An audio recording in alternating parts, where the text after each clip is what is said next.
John, welcome. Welcome. Thanks for having me. Thank you so much for taking the time out. Really, really appreciate it. Well, you've just come off your European leg of the spicy meatball tour. Uh-huh. Which, Yep. how was that? It was awesome. I mean, we did a US run and then we did the European leg. And, the European shows are always a little bigger, although everything's just been growing. And, I'm just fortunate to be involved. I have no idea why or what, but I think that Jack has this way of sort of connecting with whatever the new generation is that's coming up. He'll do something that's like now they're all fans of him too. So then there's like multiple generations now that go to shows where it's like, 3 generations or something, Me and my wife, it was the first time we'd seen you live, actually. We saw the show at the O2. So I took a snippet of your solo. Okay. Your solo spot from that show. And I put it up and so many people messaged me saying, we want to learn how to play that. Oh. Are you able to give us a little flavor of that? Yeah. So I kind of do roughly the same thing. There's a couple of sort of phases of it. Playing an unaccompanied guitar solo is like a nightmare. Really? I've never been, I guess, that kind of player where I've felt the need to do that, but I understand it's a fun moment in the show. So really for me, it became about sort of building these things that were kind of like energizing, I guess. Something that I could repeat every night too, that like So more like a piece. Yeah, that I could sort of improvise little nuggets around it, but it's basically it's all in the key of D, and then let's Wicked see. guitar. Thank you. This is my new Paoletti. Oh, Italian, right? Yeah, and it's a signature model. I have my Kones in the Amazing. fretboard there. That's very cool. They're made from like wine barrels or something. They right? are, yeah. They're like centenarian wine barrels or something like that. They managed to find I don't know how they do it, but they're great. They're really cool instruments, and they have some really unique touches just to them. Like the other thing is all their knobs are like shotgun shell butts or whatever. Is that leather? Is that a leather pick So guard? that's another thing. It's a leather pickguard, but they did this genius thing where they mounted it on a piece of brass or something like that, and then countersunk it into the guitar. So sometimes like a leather pickguard will sit too high. So this is flush with the body. That's That stunning. was kind of a good touch. So yeah, it's basically there's a grouping of things in D essentially, and yeah, there's some sort of like you come in with like a big bend, and just like whatever, and then there's this kind of lick in the beginning and I just do that over and over again as Nice. fast as I can, and then usually like walk it down somehow, and then I do this little thing. And it's just like a D minor arpeggio.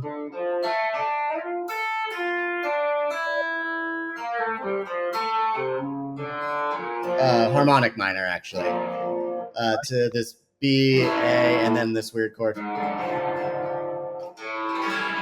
And then you turn around on the 5 there, and then I usually roll the volume back a little bit and then get into this part.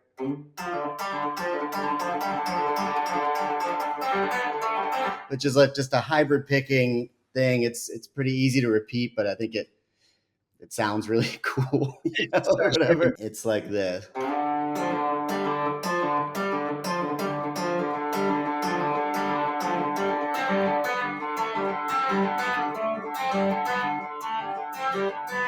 So you got your root pedal there, which is the D, and then I think that'd be Dorian, probably D Dorian, and then you're going up the scale.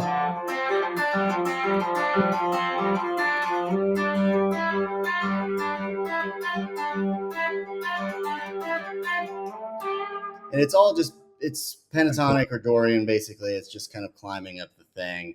And then I've always loved this. It's like a diminished off that flat five or whatever. And then that's a diminished scale rundown to a minor six, which I love the way it sounds with drive. It's like super ugly. That's awesome. Then it's like it climbs up, and then there's this thing that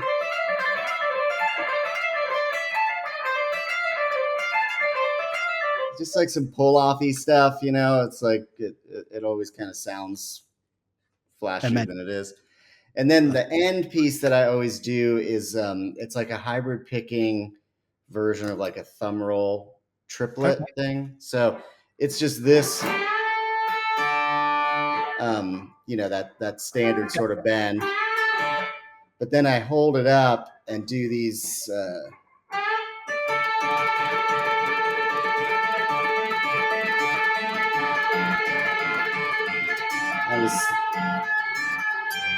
And then just get as far as my pinky will let me stretch that night, and then just walk it down. And then I usually have my other guitar here, and I'll play an E, but it's in D, and I just use the Bigsby to jam it down to D real quick. And that's it. That's all of the phases of it that I currently do. That's amazing. No, it's sensational to behold.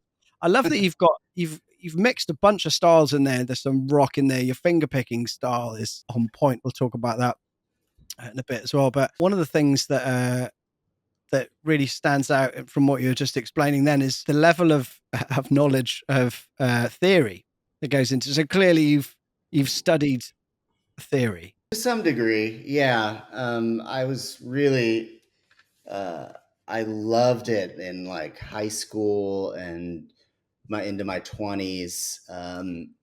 I spent some time with it, but I have just enough of a sort of foundational knowledge, and I've taught a bunch too. So, I've definitely spent a lot of time like teaching modes and basic guitar theory, I would say.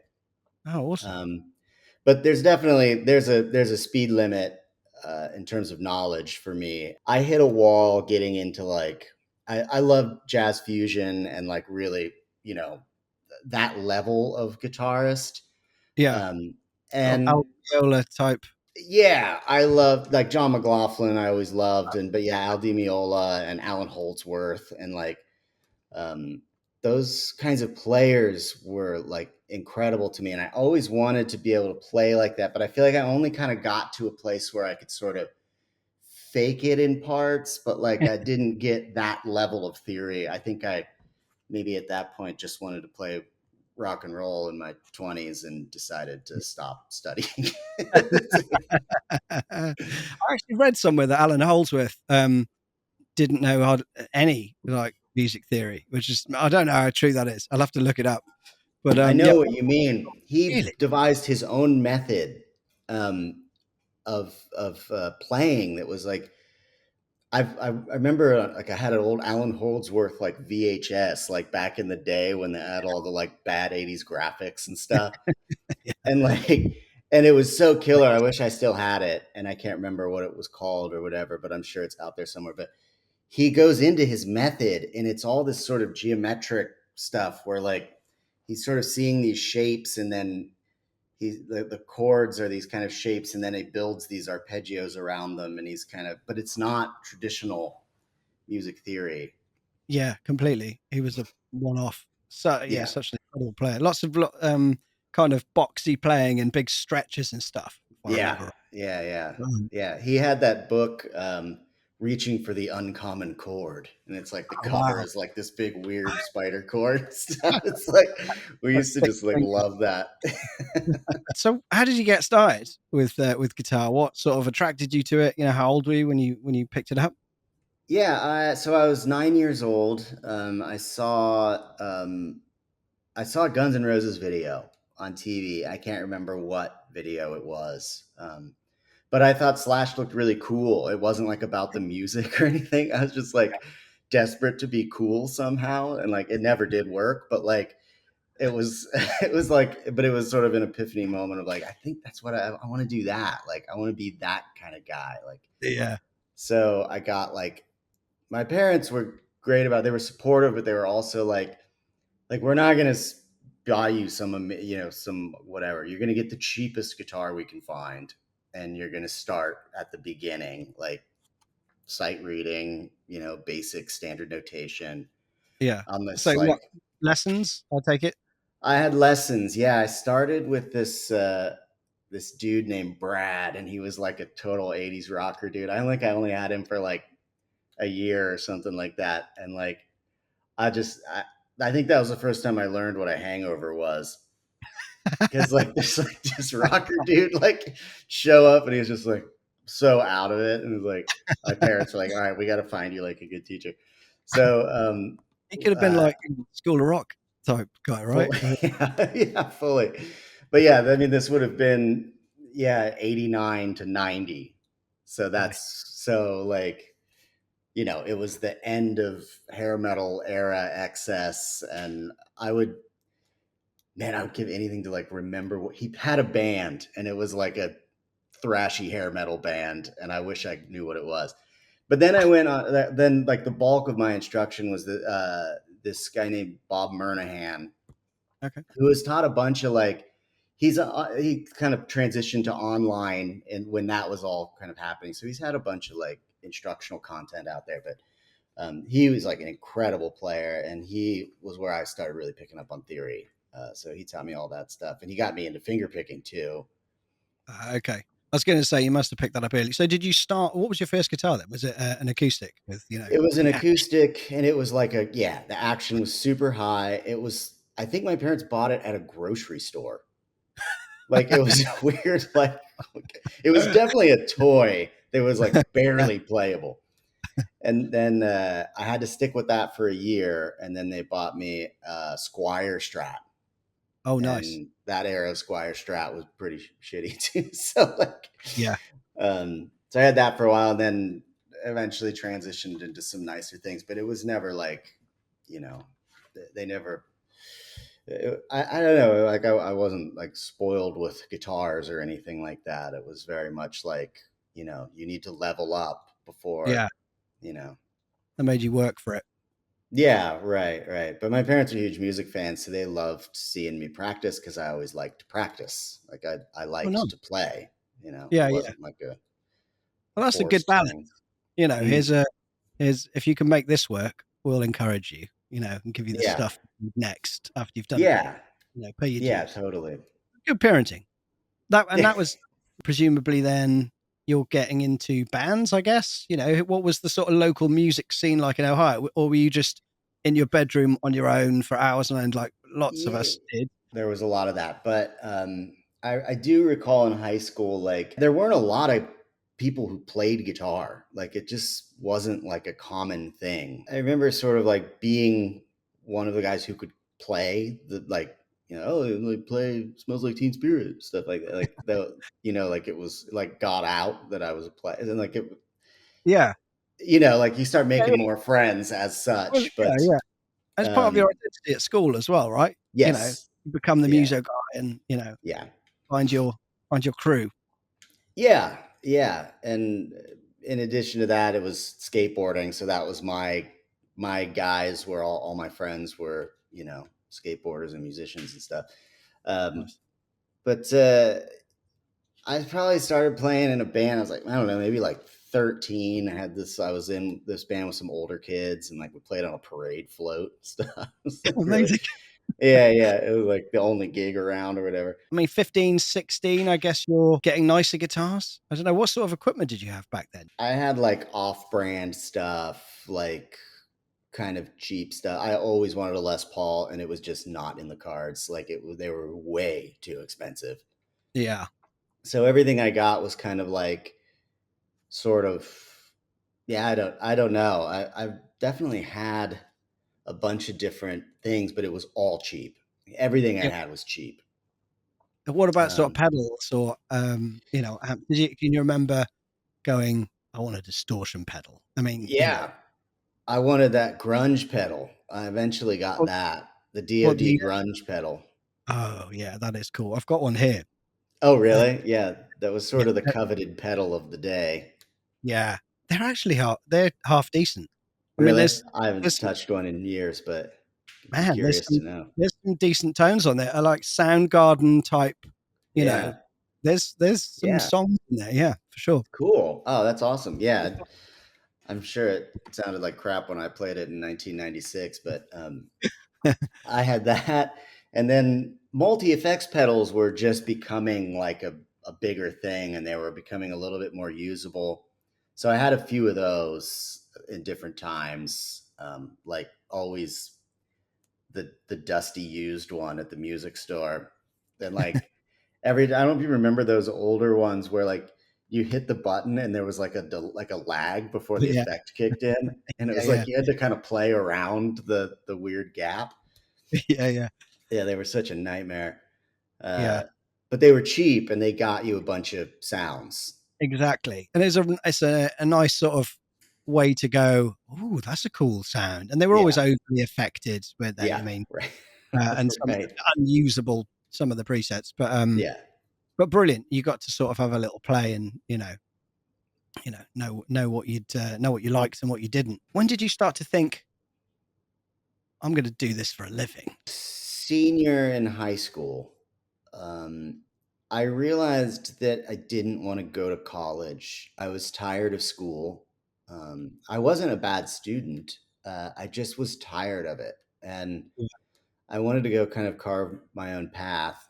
And nobody was talking about doing things like that in my school. I don't know. I knew there was a different road for me than what everybody else was doing. I went to this little recording school in this tiny little town outside of Columbus. And I was like, well, I'll learn how to be an engineer so that I can have some kind of fallback Okay. music stuff or whatever, Yeah. music gig. Um, I quickly learned that I absolutely hate that. So that was kind of a bad call. But then, yeah, out of that school, I met a dude there who ran this tiny little recording studio in Columbus, and I worked there for a year or so, year and a half, running sessions for some of the most awful local bands you've ever heard. But it was interesting. It was cool. I got to learn how to, it was like all synced ADATs and like, you know, that sort of thing. And so how did you transition from that to, I mean, because you moved eventually, didn't you, to LA? Yeah, me and John Spiker, we were in a band together called the Spiker Konesky Band, and like we were like couldn't come up with a band name. So yeah, we played locally. It was actually a pretty great little music scene in Columbus. There was a lot of like fun gigs, and there were some bigger bands that were like doing things, and we would support sometimes. If I remember correctly, in the late '90s, OAR. I don't know if you know that band. I They've haven't. gone on to be like this huge, it's one of those bands that no one's ever heard of, but somehow sells out the garden or whatever. It's like Oh, the wow. Okay. total like jam band kind of thing, but I don't know. Anyway, they came out of Ohio around the same time. John and I had always wanted to move to LA, and we wanted to come out here and do our band. Like that was Yeah. what we wanted to do.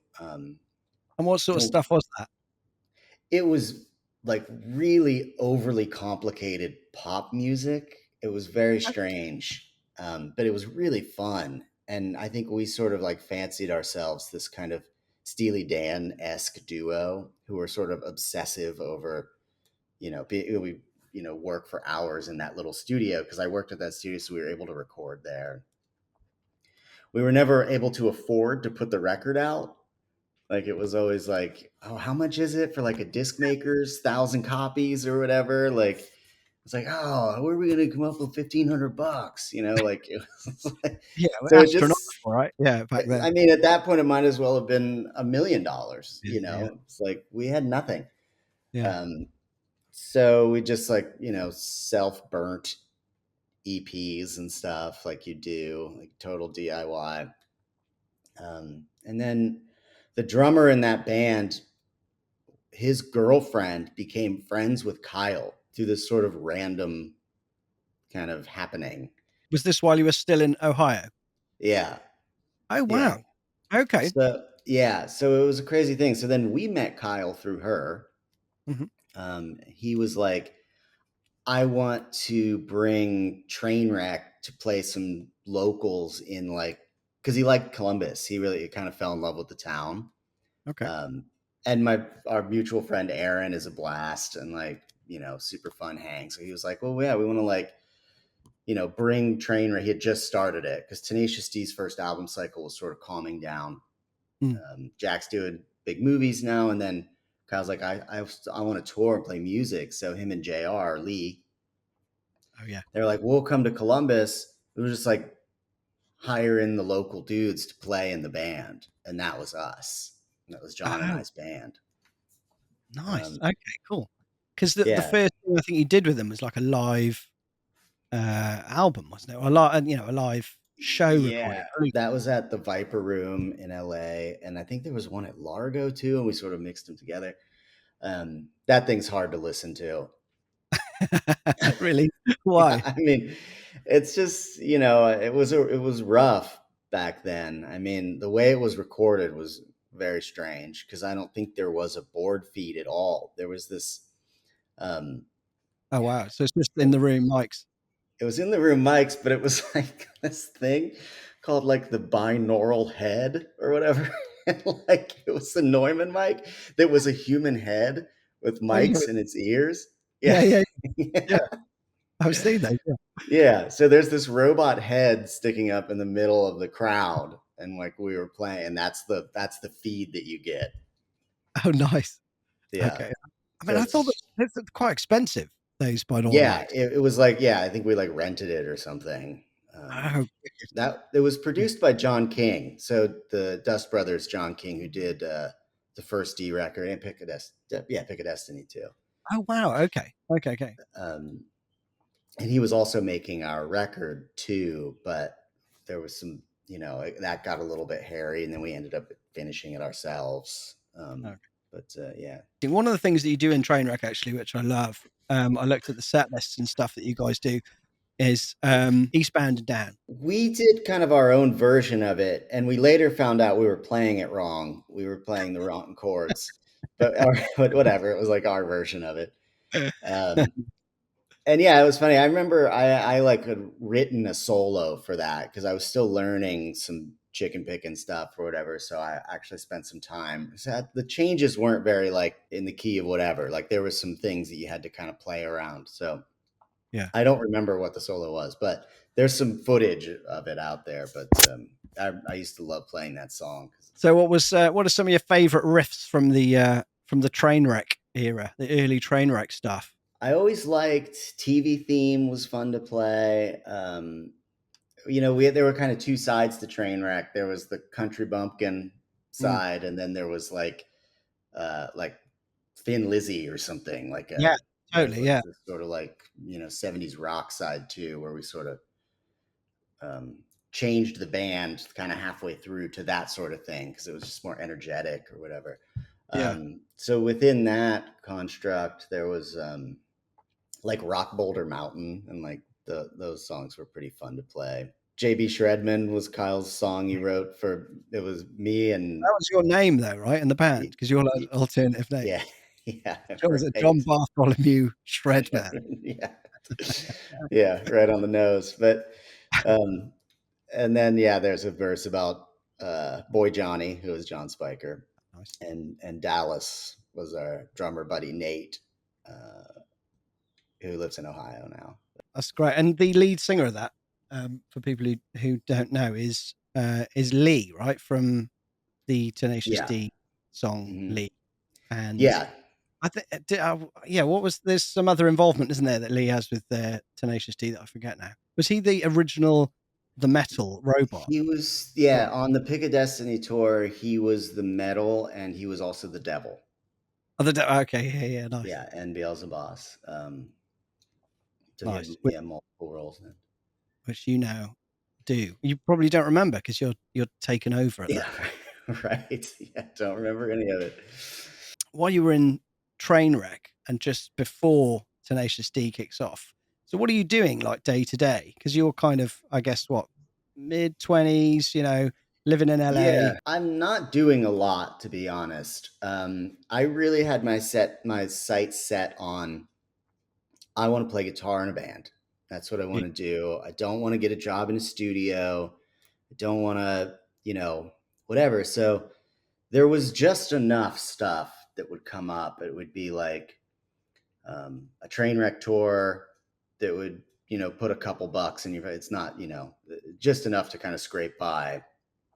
Um, but that's also when so I started getting some more session stuff, like random calls from I'd started meeting more people now, so I was getting called into the occasional session, like nothing fancy, and it was just all about kind of piecing it together. And I was kind of fucking off a lot too, like sorry if it's not language too, but like Oh, very you light. That's know fine. I had this amazing apartment with a couple buddies. We really lucked out, um, and it was like one of those beautiful classic LA, this big balcony overlooking the hills and stuff. And like we'd have Oh, all wow. these parties and stuff. Like it was pretty fun. That's Like amazing. definitely met like I know, and it was like weirdly cheap too, because like the place itself was kind of a shithole, but it looked beautiful outside. Um, so it was really awesome. And then yeah, we were rent controlled for a while, but I met weirdly that era. I met a lot of people that I went on to work with later. So like I was building relationships unknowingly by like being like party guy, Yeah. Before you whatever. knew what sort of networking was. Yeah, Yeah. right, right. I was accidentally networking and just Yeah. bringing people into my universe, and it was Totally. I mean, one of those advice points, I guess, for younger musicians starting out, because it is a relationship industry, right? I mean, it's a personal thing. It's not just about look what he can play. it's almost not about that at all. I mean, and also like what is like looked at as good is certainly not technical. It's it's feel and it's choices and that sort of thing. And there's some fantastic guitar players out there that are working a lot, and rightfully so. They're just like great creative players, with great feel, and very few of them are. Yeah, I mean, it's serving the song, isn't it? I guess that old Sure. adage. If that's what you want to do, like if that's as a guitarist, if that's what you aspire to, then that Mm. is paramount, is like Yeah, serving the song and quickly being able to adapt to whatever the environment is. I've definitely like been on bad auditions back when I used to try to audition. I've had sessions where I've been like replaced, oh, it's not, yeah, like it's not, like sometimes you're just not right for the thing. yeah, fine, yeah. And, there was a time when it was kind of hurtful, but anymore, it's just like, I'm content and happy to play with the people that I play with now. And I'm not really out looking for anything else at the moment anyway. But yeah, that's a lesson to learn, is don't be too precious about literally anything, because sometimes you're just not right for it. A huge yes, which was you getting into Tenacious D. How did that come about? You already know Kyle, obviously. Yeah, I had toured with Trainwreck for probably a year and a half or 2 years, year and a half, I think. We always talk about this, that early Trainwreck era feels like it was 5 or 6 years, but it was really only like a year. And that's a good thing. Like we had so much fun. Like we packed a lot of great touring in and stuff. But about a year and a half in, we were asked to contribute to Pick a Destiny. So it started as a recording gig. So that's Ah, some of the stuff that I did too in that off time, between recording on all of Pick a Destiny. Um, and also, I worked on the movie, as Kyle's assistant. oh, okay. I didn't know that. I was like, he knew I needed a job and he threw me a bone. Amazing. And it was, primarily just hang out on set. And I got to see how a movie was made, and it was fascinating. And it was so super awesome. I still have friends from that crew and that environment. What was the recording sessions like for that? Because you got So what, Dave Grohl on drums, right? I mean, some of it was recorded, I think, in his studio. Is that right? Yeah, and I can't remember the order of operations, but there was a lot of sessions that took place at John King's house. Like he had a home studio. And that's where a lot of guitar stuff was done. But we also did a guitar day or two at 606, which is Grohl's studio. That's where he did drums. Amazing. No one played at the same time, so I never like sessioned with him or anything. But I was there for some of the, some of those sessions, and that was a really amazing thing to watch. There's a guy called Nick Oswald. He wanted to ask you a question about "Dude, I Totally Miss You" solo in Mm-hmm. that. Nick's a luthier actually from the Netherlands. He's a very good Oh, luthier. cool. Yeah, I got one of his guitars. He's a lovely chap. So would you mind giving us a blast of that solo? That's another lovely guitar as well. What's that one, Thanks. So Sean? this is Matty Burrato is Oh, a okay. luthier here in LA, and this was like the guitar that I like had in my head for a number of years, and Matty built it for me. Oh, cool. And yeah, And it's there's a dog on the. yes, that is my dog Jordy, who passed away in 2020. I Oh, have him on my picks as well. He's like oh, my wicked. spirit animal. Oh, amazing. Um, so yeah, this guitar is pretty awesome. So it's like a basically the thickness of a Les Paul or Les Paul Custom, Uh-huh. but a shape of an SG, and it's chambered as well. So we had Oh, to okay. end up cutting some weight out of it. So he routed some chambers and put covers on it on the back, and then That's very cool. yeah, so that's basically it. And then there's another cone. So gotta have a cone Oh, and man. everything. Okay, so yeah, the dude solo starts with the melody. So it's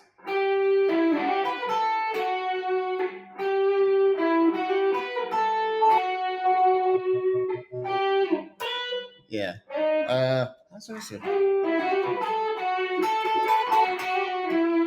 Yeah, so and then from there, I usually go down to bridge pick. I usually play that first part in middle position just because I don't Okay. know why it feels like warmer on the melody or whatever. And then Yeah. it gets a little more just some pentatonic, and then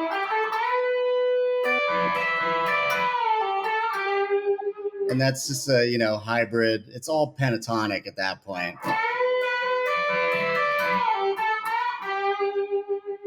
And then there's just this run here, once again pentatonic.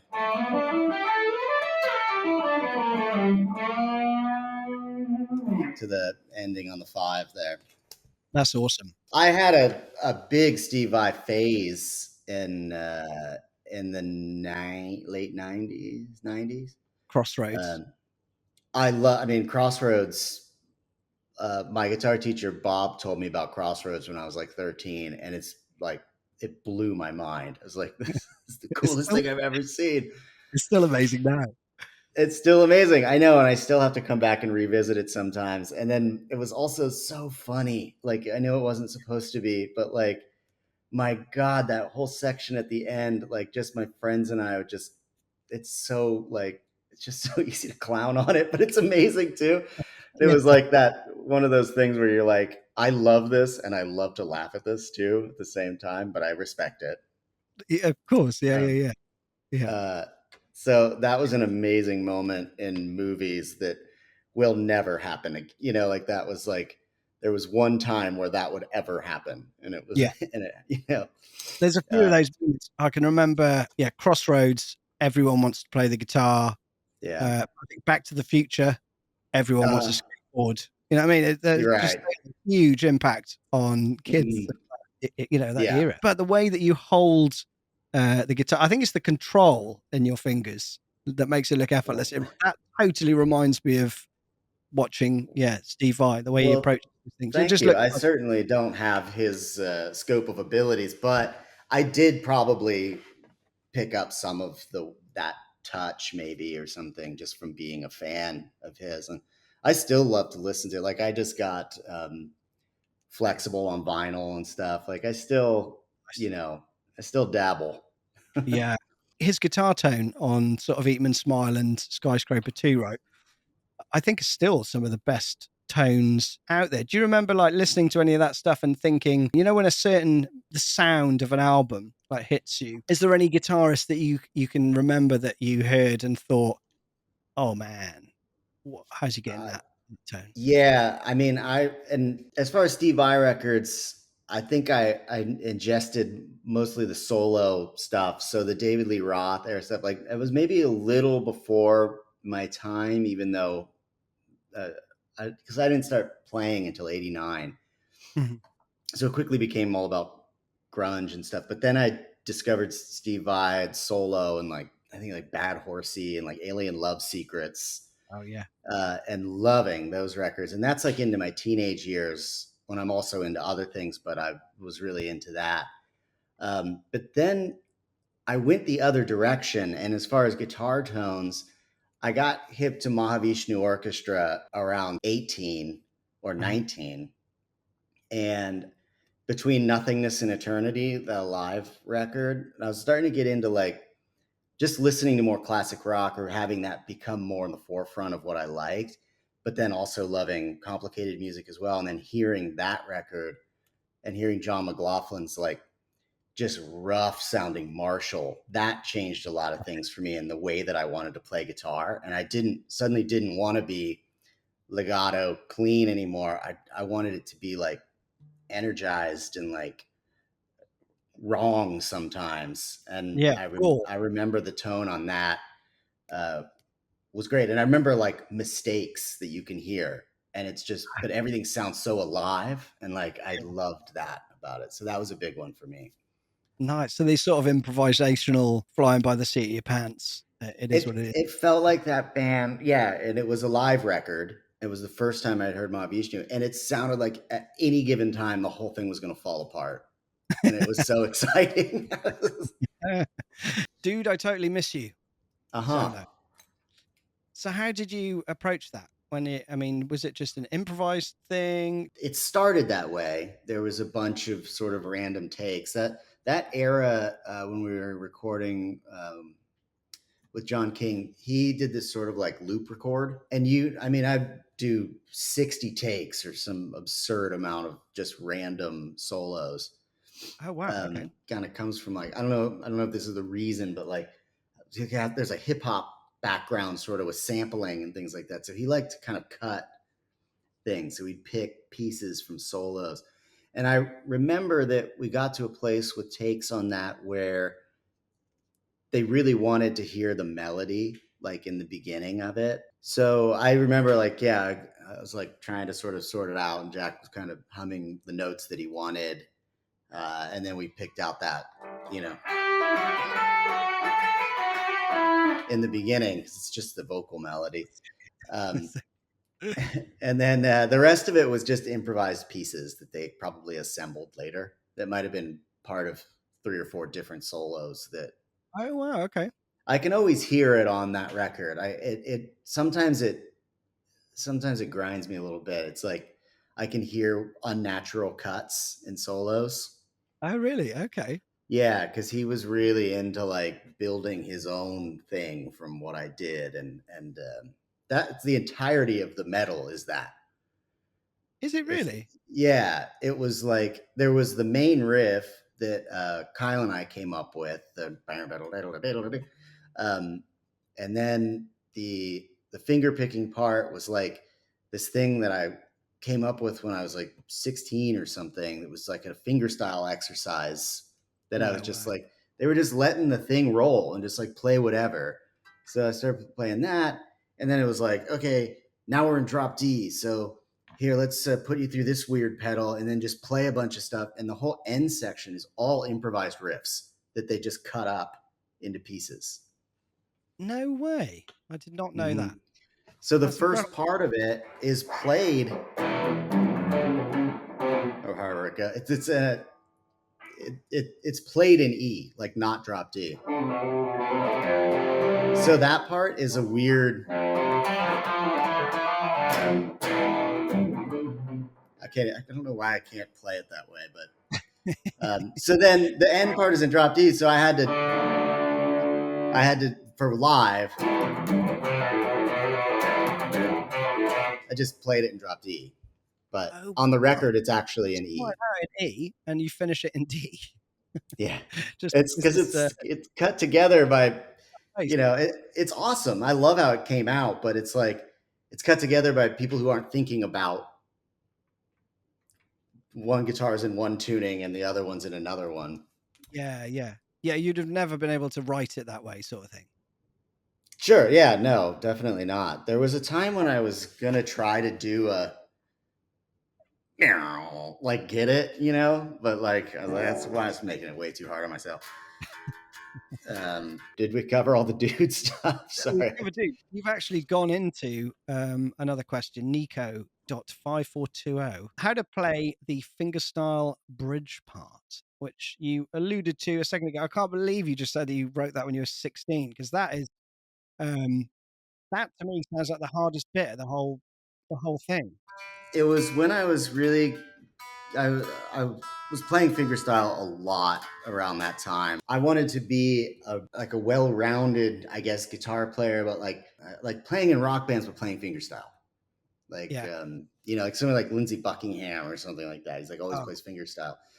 And I always thought it was something that set you apart because you have access to all these different picks. And I just thought it was such a guitar superpower that I loved it. And I was so into that idea of having something that most other guitar players didn't. Yeah. So for the longest time, I played, and I started this around that time, 16, 17. This finger, which I still do, but just out of a force of habit, but I don't use it this way anymore. I used to shape it like a pick, like it had more of a point on it. And then I would have these three done with like heavy acrylic. So I'd have to go to the nail salon, get them done. And then I would play like with a pick, like this finger as a pick, and I could hybrid pick like that and immediately go to a thumb and fingers. Oh, wow. And that was how I played for probably 10 years. That was like my style. Wow. And when we were doing Pick a Destiny, when we were recording guitars, I remember this at 606 at Girl Studios. We were cutting some guitars there. I remember it was like, specifically the note was, could you play that part with a pick? Because we want that sound, you know, like it sounds different with a pick. And I remember like I didn't have a pick on me. And I was like grabbing a pick out of some like random bowl or whatever, and it feeling so foreign to me. And I was like, this isn't, I was like, I took everything I had to get through it. And I was like, I have to stop playing like this because if I want to be like, well, I need to be able to play with a pick. So that's when I refocused on pick hybrid and not like my own weird sort of version of it. Yeah, it was cool. And like, so that's a lot of the Trainwreck album is all that. So it's this finger as pick mixed with whatever. So that's why there's certain solos on there that I try to play them now and I'm like, it feels weird because it's like I never adapted it for non-fingerstyle for use with a pick or hybrid. And sometimes I would just play fingerstyle, play a lick fingerstyle. So that, the Vanquished Foes section, it was written also in standard tuning. So I had to fix it up for drop D as well. But it was my attempt in like teenage years to sort of sound classical. Yeah.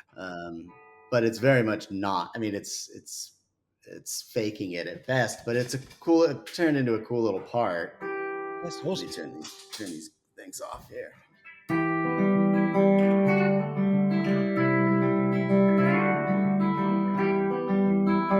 So it's like open string voiced, which are great for fingerstyle. Like it'd be like an E minor 7 bar chord with the bar off. And then it's just like a pedal on the A string there. And these are like 7 chords, but with the middle off, so they're not really 7th chords, but that's how they're shaped.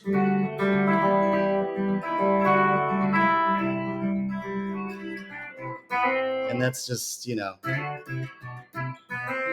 don't know why I thought that was felt. You're playing like the root on the A and the top note on the B, right? Yes, yes, exactly. I know, like in my head at the time, I was thinking it kind of had this sort of majestic kind of thing about it. I don't know, like fanciful classical guitar, Yeah. whatever was Yeah, in my yeah, head at the time. So then this would normally be an E minor, but I have to voice it with the E down there. And these are thumb roll triplets.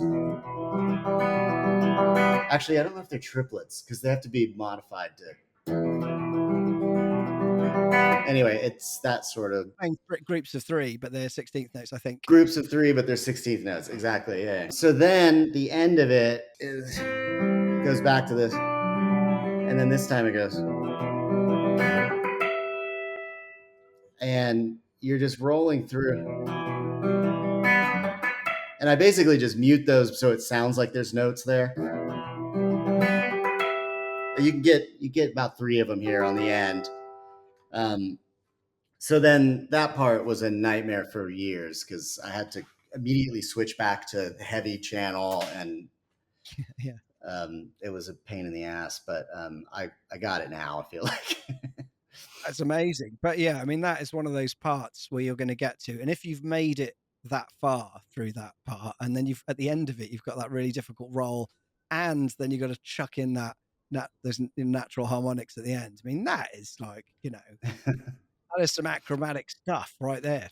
It's such a good tune, John. It's one of my favorite. It's one of my favorite all-time metal songs, I have to say. Well, that's awesome. When Kyle and I were working on that first riff, it was initially for what was to become, like, it was supposed to be for Master Exploder. Oh, right, okay. So it was like, we need a big riff for Master Exploder, and Kyle and I just like hung out one afternoon and came up with that. Like, oh yeah, that's a big guitar, whatever. Like, and then there was something else ended up. Well, obviously, Master Exploder ended up being Master Exploder, and then the metal like almost didn't happen. I mean, to be honest, it wouldn't have happened if it weren't for Jack's brilliant idea of it being about not being able to kill the metal. It's like, that's what makes that song a special sort of entity in the world of Tenacious D. But then that helped carry that riff into, you know, the whatever you want to call it, the I don't know, short of words, but it kind of became like a riff, you know, and then it was like, yeah. I mean, it is. It's a legendary riff. So Guitar Hero 3, though, was what made that a guitar favorite, I think, because it was like that game came out and it was like the biggest Guitar Hero game that had come out, and you know, whatever. And it was one of the, at the end, like it was like a boss level. Oh, really? Yeah, and that like elevated that song for sure. A lot of this stuff that happened then was a result of being under a time crunch, like because you have a movie studio who needs certain things done by a certain time because they have shoot schedule. And so I think that was part of the reason why it was convenient to have us sort of contribute things here and there. And it was, for me, it was amazing. It was so fun and awesome to get to put even a little sprinkle of stuff on, you know, what is in essence my favorite band in the world. You know, I was a Tenacious D fan for a year, you know, since the 90s. Yeah. So it was so cool. But yeah, anyway, Car Chase City, it was like they had a placeholder song in that scene, and they were like, we need something kind of like this. So John and I started building that in the downstairs studio at John King's, which was, there was an upstairs studio and a downstairs studio, which was like more of a demo space. Master Exploder as well, you mentioned a little bit on. So there's some really cool guitar harmonies on that. I mean, again, that sort of guitar legend type stuff, guitar hero type stuff. But you've got there's only you playing guitar in the band live, electric guitar in the band live. So how do you do the harmonized parts? Because they sound harmonized when, you know, in the live show. I use a TC Electronic Quintessence, it's called. Oh, I haven't heard of that. Okay. It's their, like, you know, intelligent harmonizer pedal, and it's pretty seamless. I've been experimenting a lot with it, and that song was not in the set for a long time because it's truly difficult for everybody to pull off. And some of the notes are, Jack has to really, I mean, it's crazy high, and it's the way that he puts everything into it. So that song had only recently been sort of introduced into the set, but so I just kind of was playing around with the TC Electronic, and it worked great. And it, the great thing is it's right with me. You can't just bring someone out for one thing or something like that. And it's just like, it's not going to sound as good as just a locked in harmonizer. Plus, there isn't a lot. I mean, the first riff is just the one guitar. So that's when Kyle's character has two arms. And then the second one, I think I don't know. He doesn't have six from I think there's maybe four and then six. But the second lick is, it's just a harmonized scale.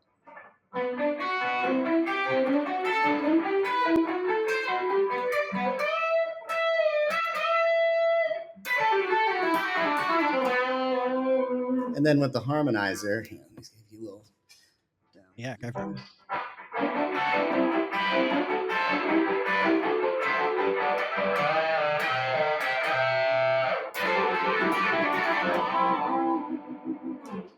Awesome. And then the last part, I have some thoughts on like expanding on that, but that's actually, in addition to a harmony, there's another guitar part. So like, I was thinking about, I might be able to use like a tap tempo delay to get that like that. So I'm still kind of experimenting, but I have it in sort of a good place right now, where it's just,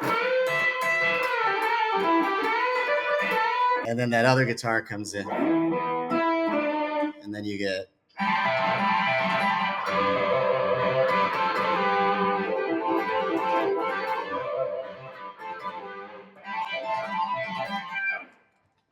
so rad. That's amazing. That just sounds brilliant, doesn't it? A lot of fun to play, I'd imagine. Be able to it's really fun now that we kind of have it figured out. It took a couple tours to for that thing to find what it is as a live thing. Yeah, it's such a performance. I mean, the whole thing. You play Beelzebub, at some parts of the night as well, where you're singing like the devil, little solo licks in between. There's quite a lot of moving parts for that one, right? Isn't there? Yeah, that's another one that's been a mainstay ever since Pick of Destiny. Jack called me and asked if I would try the Beelzeboss voice, and I'd never sang on anything with Tenacious D before, so I don't know. I never would have thought to try it. Really? I never would have thought to try it. Yeah, and I was like, the fact that he saw something that maybe I could do it was inspiring. It felt really good. And so I was like, I want to get this for him, for the guys, I want to get this. So I just went out to my garage and cranked it up super loud and spent a day just screaming at the top of my lungs until I could find a sort of place where it fit and it worked. And it's like, okay, well, I know I can hit the notes, even though it's a stretch at the end, but it's so gritty anyway. I just kind of scream it.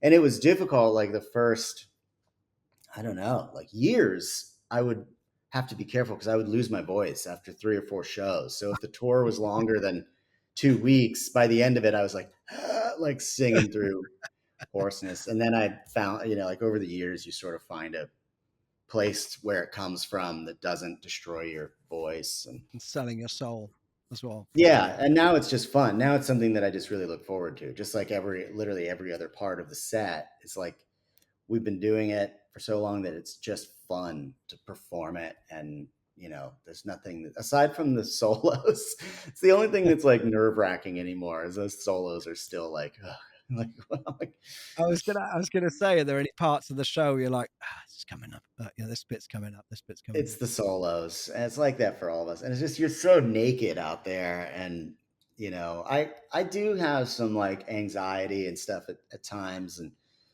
that's one of those moments where I have to really take a breath and be just enjoy the moment. Yeah. don't look at your fretboard. Like that's the thing Yeah, that I yeah, learned is like every time I 100%. look down, I start to tense up and things Yeah, kind of yeah. start to go haywire. I guess you've got to get yourself into a mindset of if you weren't thinking about it, no pressure, no worries. You're doing it almost on autopilot. Let muscle memory take over type thing. Yeah, Whereas your brain can just totally get in the way of that, right? Talk you out of what you already know, sort of fully. thing. Fully, yeah, and that's something that too I've had that happen just like in normal parts that are just easy parts where it's just after a few weeks or 2 weeks of a tour and you're like, wait, what is this again? And it's just like it's a G chord. Like, what are you talking about? Like, That's amazing. Oh, it's yeah, great. It's great to hear that you're human, though. That's always reassuring.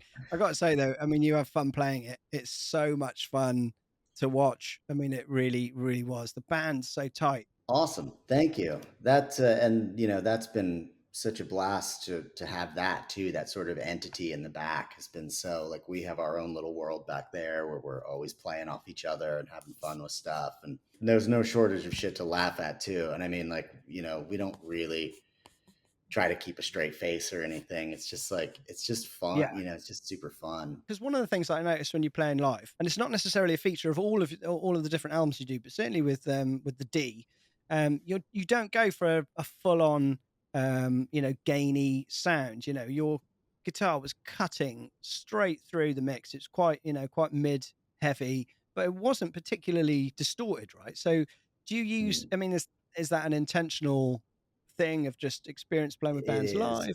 Yeah, absolutely. It's very intentional, and I will always go to a more, I guess, unforgiving tone, like just a nice overdrive that's dynamic and reacts to your touch. I'll always choose that over something that might be highly compressed and super driven. It might be like thick and whatever and covers mistakes.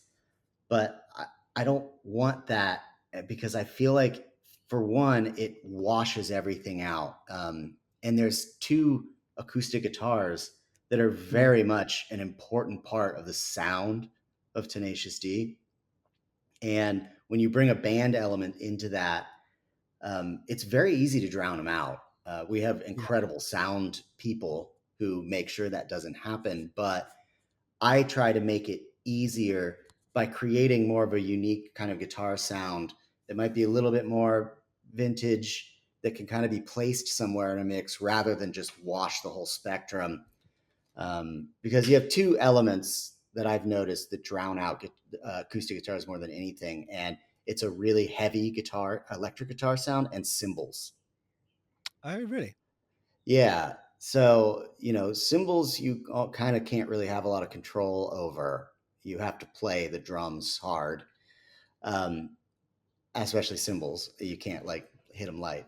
Uh, but I've just found that if I lean a little more classic, and this goes back to my, John McLaughlin, that sort of sound, Yeah. it's not super lush, like heavy distortion, scooped, like compressed, like it's just a natural overdrive. And I've always felt like it sits so much better in the mix with acoustic guitars and lets them shine through. And the only time it's different is like there are certain songs that need a heavier. I'll use the amp drive channel for like Beelzeboss or the metal or whatever. In the metal, there's not acoustics happening, so that doesn't matter. And then Beelzeboss, they rarely kind of there's not much you can do about it there. But and anyway, that's my theory on all of it. Just it occurred to me in the O2 actually, just how clean your guitar tone was compared to what I was expecting, and that was Right. interesting. We do record with, because you have more control in a studio environment, we record with some heavier tones. Yeah. Um, and especially like when we recorded Pick of Destiny, we used a ton of weird old pedals that John King had in his collection. And it's still to this day, I'm like, I would love to know signal chains on all those things. I have no idea. Oh, really? Oh, okay. If it's been written down, I don't know where it is. But there's some buzzy, kind of weird, cool, like weird old fuzzes and stuff. Like I listen back to the metal and like that's a crazy guitar sound. And I just use my amps heavy channel because it's more clear in a show setting rather than trying to like find some weird broken old fuzz. Yeah. What amp are you using live? It's a Mesa Boogie Lonestar Oh, 212 nice. combo. Lush. And do you use that same setup in the studio, or do you use a different rig for, Typically for different recording? rig. We've used all kinds of stuff in the studio. We've had sessions where we've rented a bunch of stuff and just tried a bunch of different things. Mm. We've used Marshalls, like diesels. Remember those Oh, yeah. things? Yeah, yeah. um, yeah, rarely. Yeah, I don't know. I love the sound of my Lone Star, but for some reason, it's not really one we put up in the studio very much. But And has that been your mainstay, that Mhm. setup for Yeah, the D anyway? Do you use the same stuff with like Trainwreck and the Car Gas Band? And uh-huh. okay, Yeah, perfect. yeah. I just use the same rig for everything. You've just done the Pick of Destiny. You go touring, and then you've come out with an acoustic album, which is called Kones. Oh, yeah, right. That's when that Right? That was was? like, I think 2008. I've got that. Well, I mean, I'm getting this from Wikipedia. It could be all lies, John. Yeah, Um, yeah, I guess yeah, that would make sense because yeah, yeah. Pignestio 6. Yeah, I probably put it out after that tour. I mean, it's so different. It's back, but it's back to your kind of roots of finger picking style. Was that a collection of tunes that you'd already had kicking around, or something that you just thought, I'm gonna chuck all these ideas down? I think around that time I was into the idea of maybe trying to get into some scoring kind of things, like Okay. but with an acoustic guitar, like as a fingerstyle player. And I think it obviously did not pan out, but I had some of those songs done, and then I kind of rushed to finish some more, so I'd have like an album's worth. Yeah, I think it was just I felt compelled to put it out just because I had the music there, and I thought maybe that I could, at the very least, kind of do some sync stuff, like get it placed and things and Yeah. whatever. And there was some of that, but it certainly was not lucrative in any way. But it was more sort of my like. There was a guitar player that I loved, a fingerstyle guitar player. I still think he's great.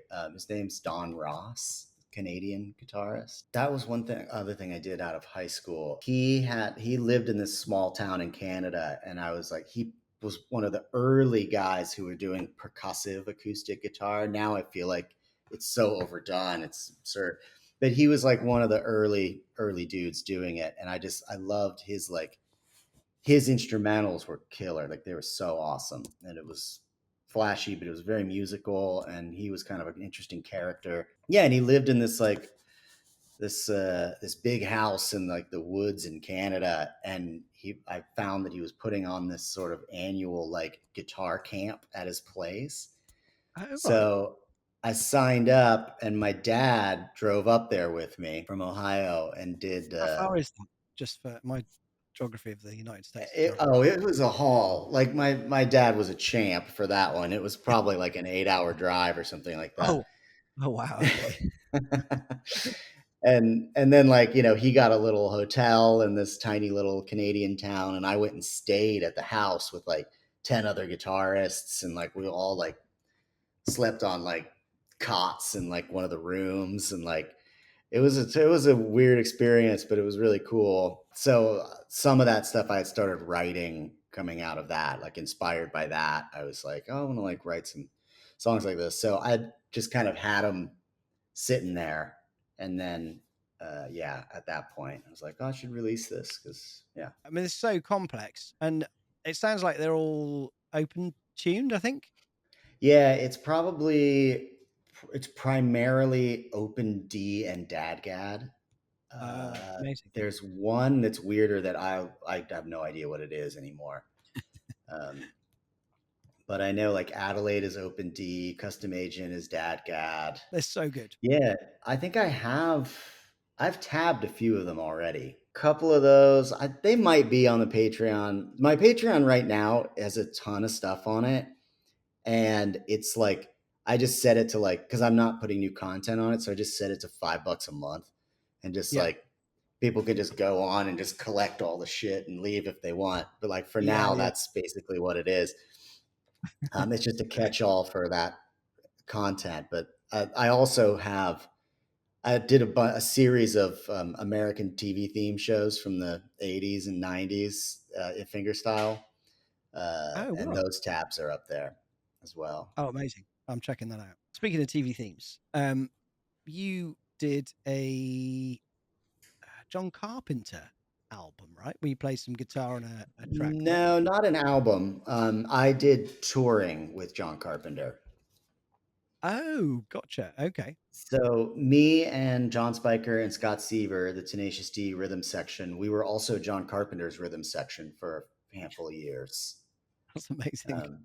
It was really fun. It was super awesome. We had a great time. So then after your Kones album, that's when your Guitarings YouTube career started. And there's some brilliant stuff on that. If people watching this haven't checked it out, go, because obviously you're going to get it from the source. And you go through a load of Tenacious D stuff. I'll have to read this out because someone asked me. I think his name's John, but it's KN3946_John. He met you in Oklahoma behind the Criterion venue. You were about to rent a line scooter. He said you were the coolest, and you talked to him for a while.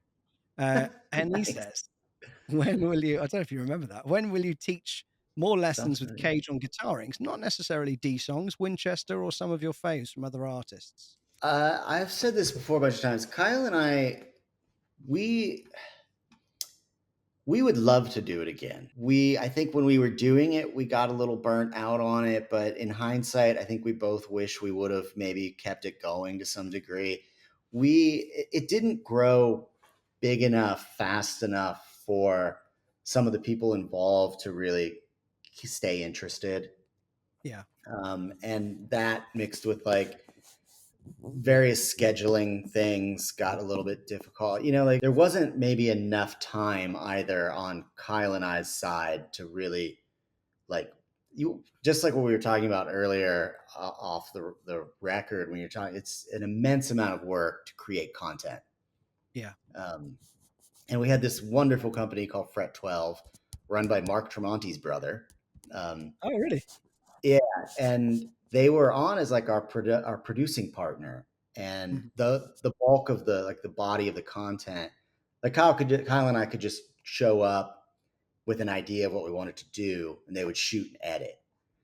And I think it worked in that context, but then when it started becoming maybe too much work, and maybe perhaps not worth the effort, certain sides of things, it just kind of fell apart. And then I was like, okay, well, I'll keep the channel alive for now. So I started doing those duets with some friends of mine that I, just met. There's some guitar buddies that I just met, and that was a really fun time for me because we were just, playing a lot of fingerstyle guitar together, and like I met this community of players who were sort of similar to what I liked in terms of instrumental guitar and stuff. So I did that, and then I did weekly licks for a while. I think the problem was just like I thought I was keeping it alive, but I think maybe not enough people cared about that either. So then it was like, well, what is it? I mean, Guitarings has always just been this show with Kyle and I about whatever,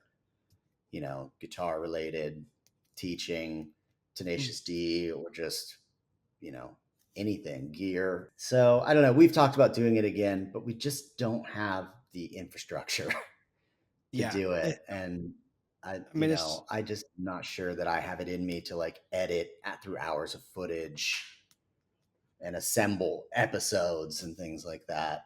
You had some incredible stuff on there. I mean, you had Josh Homme on there. I loved that little interview that you guys did with Carl playing 2 recorders. And in fact, what was that? That was Tantrum Sex, wasn't it? I think I wrote that down.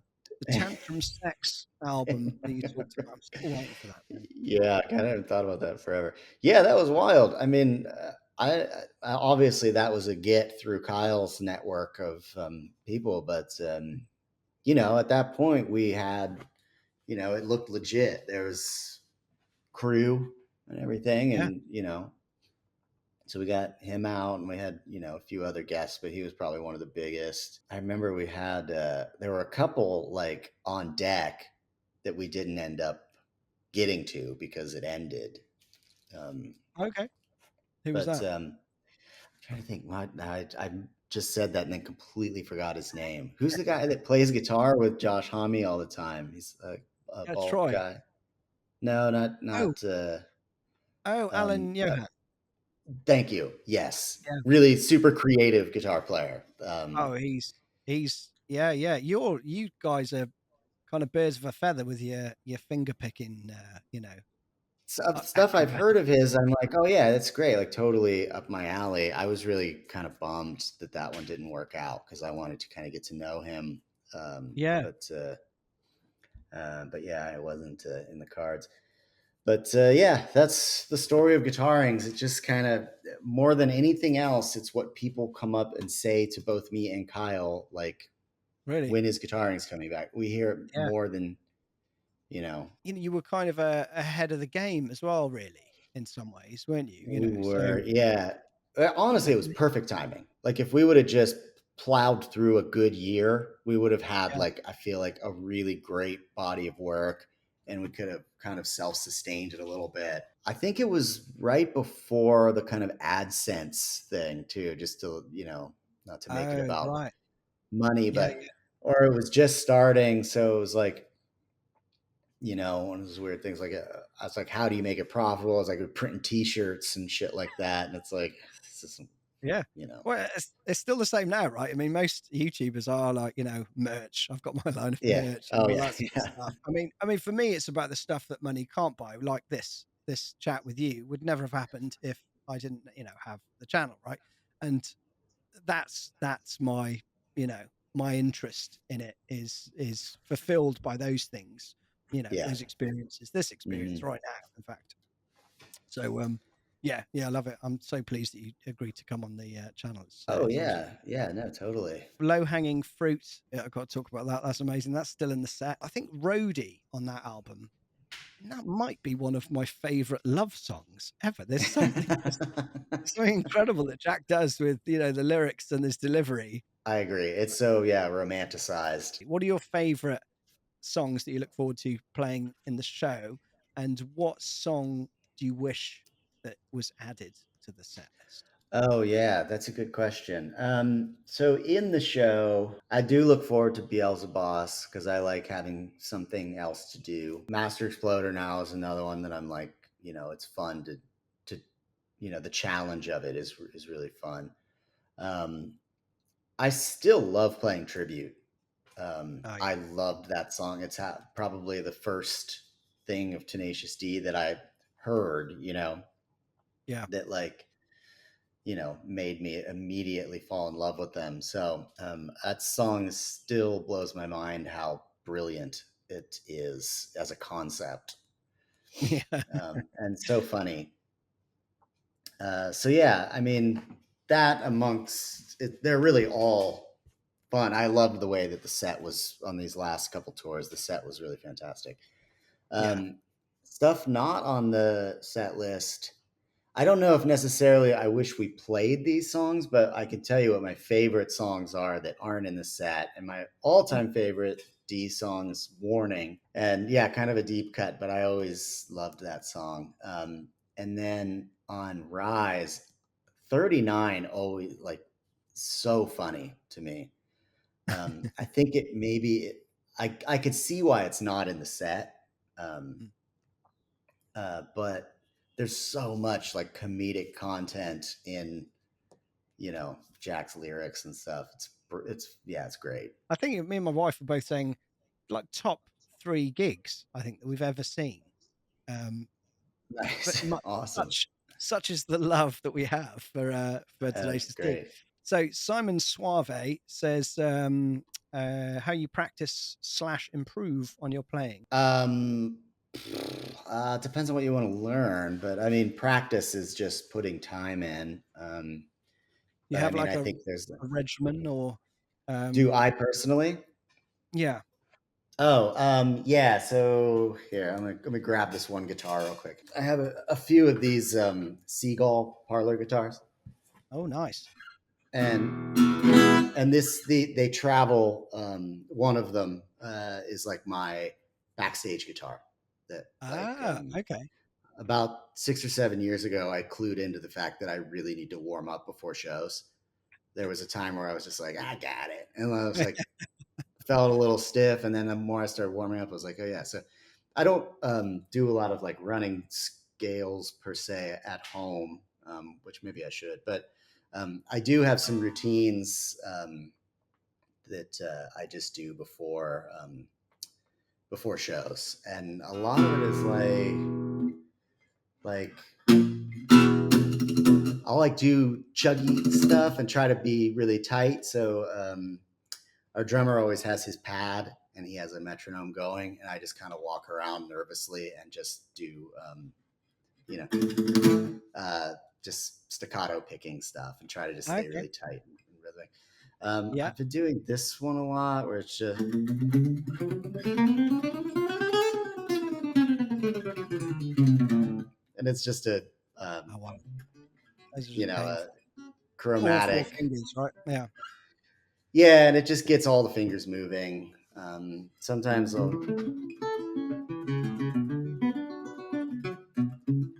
So sometimes I'll go through the arpeggios through a major scale or whatever. But I try to stick to stuff that like I really need to use in the set, and I Yeah. like to keep a really nice tight right hand as much as I can, and just be consider timing and being locked in as a rhythm guitarist when I need to be. Mm. Uh, so that's a lot of the stuff that I'm thinking of for that. One thing I've always wondered is before you're going out on tour and stuff, do you must rehearse, I guess. But with the D Mhm. particularly, do you do, like a bunch of rehearsal dates? Or are you like, nah, we're good. Let's do like, It's an hour. it depends. It really does depend. If it's been a while, Yeah. like so we had a tour in May and then a tour in June. So there was 2 weeks in between. I think we did one rehearsal in between just as it got closer to the next one, just to kind of Yeah. re-engage that thought process. Prior to that, we did a couple of rehearsals in February and then like a week of rehearsals in April. Because that time we had to test new production. So the guys Okay. brought in all Oh, kinds. There so was it's like like a, a a full. pyro edition. Yeah, you rent like it's a whole warehouse that can take like take the Oh, whole wow. pyro rig, and we had the guys got this big the devil inflatable and everything. All Yeah. that stuff needs to be tested and planned out. So there's rehearsals for that purpose as well. Yeah. Typically, from a musical standpoint, 2 or 3 rehearsals at about 2 or 3 hours each is usually the warm up for that. I'm going to mess this one up. Valaki Sarovitz Peter, he's asked a couple of questions. You've answered some. So the one left was, what are the pros and cons of using a spiral cable? Well, it's aesthetic. Boom. What more do you need? So it Yeah. wasn't, because there is a, I don't know, I forget what it is, but I know there is a thought process behind the tone that you get from it or whatever. But you just went, looks cool, goes with the olive green. Yeah, yeah. I haven't used one in years. There's a company called Bullet Cable, Okay. and they were so I had like a fat white one for a while, and it was an awesome cable. And this dude, his name is Ted McCann. He started that company and he started making these cables. And he came over to the house and he was like, "Let me do a shootout, and you can see how you can hear that this Oh, cable okay. sounds better than other cables." And he did, and I blind taste tested, picked it every time. So whatever components Okay. he was using with it, I don't know if it was the spiral or if it was just that it was great cabling, Yeah. but it was definitely a great cable. And then I think he sold the company and the quality got weird, so I stopped Uh, using it. Now I just use normal stuff. yeah. Can I talk or can we talk about the Kyle Gass band? Oh yeah, of course. You've got a really lovely sort of group of musicians that all sort of interlock and appear and then drop out and appear and again. And I think you got Mike Bray, is that right? On Yeah.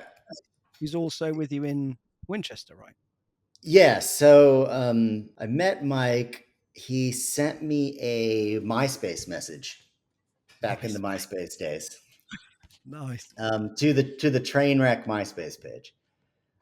So Trainwreck was still together. It was maybe like, gosh, I don't know, '08 or something like that. I don't know. But Mike was like, hey, I love Trainwreck. Let me know if you guys need another guitarist. I was like, Amazing. and I was like, I was like, I loved it. I was like, well, I'm the guitarist, but it's okay. But I noticed that he was such a, he's such a nice guy and such a talent too, that I very quickly realized that we had a lot in common. But I saw that he was in this band called Band of Bigfoot, and they were, it was him and a few other dudes, and they had Sasquatch costumes, and they played like like Black Yeti, like parody, like classic rock. And I was like, well, we're good on the guitar, but tell me about this Band of Bigfoot, because it's like we got this Trainwreck tour coming up, and this might be a perfect opener if you guys want to do like a few handful of dates with us up the West Coast. So Mike came out to a Trainwreck show. He and I hung out, hit it off immediately, started doing this tour. And then I heard Mike sing like live, and Spiker and I were both like, holy shit, like this, this is legit, like classic rock. Like he's got the right kind of grit and everything. So Mike and I, before anything else, started working on songs together, just him and I. And we weren't Nice. sure what we were going to be. We were like, writing some classic rock stuff, writing some country stuff. I had been kind of toying around with this name Winchester for a while. I'm not sure what to do with it. But there were so many things that he and I were interested in that we ended up starting two bands, Crusade and then Winchester. And we just started writing for both.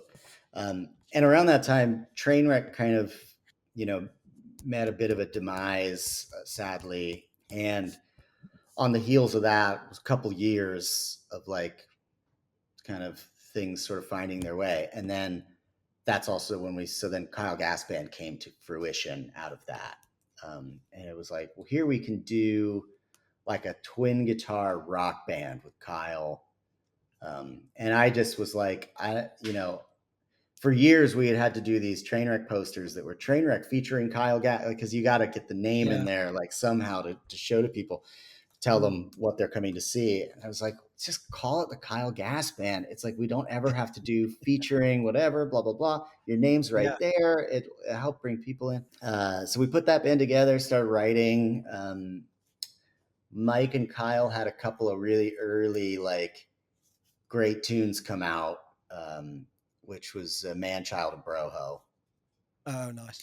And then Mike and I wrote a handful of stuff together. Three of us wrote together. That band was, a lot of the creative element was Kyle and Mike and myself, in either various versions or all together. So we wrote the first record, and then kind of went from there. Because you think the Kyle Gas Band's going to be fronted by Kyle, but it's kind of not, is it? Really? I mean, you've got Mike is lead vocals, I think, in that band, right? And Carl's obviously yeah. So that's kind of, it's a little bit sort of by design, where I think there's certain things that Kyle wants to sing and feels more comfortable doing, and there's things that that Mike is, I guess, a better thing for, whatever. And I think that band was all about this sort of shared front man. Not to speak for anybody, but I think in the case of Kyle, it's like, maybe doesn't want to have to do it the whole time, be like constantly like singing and whatever.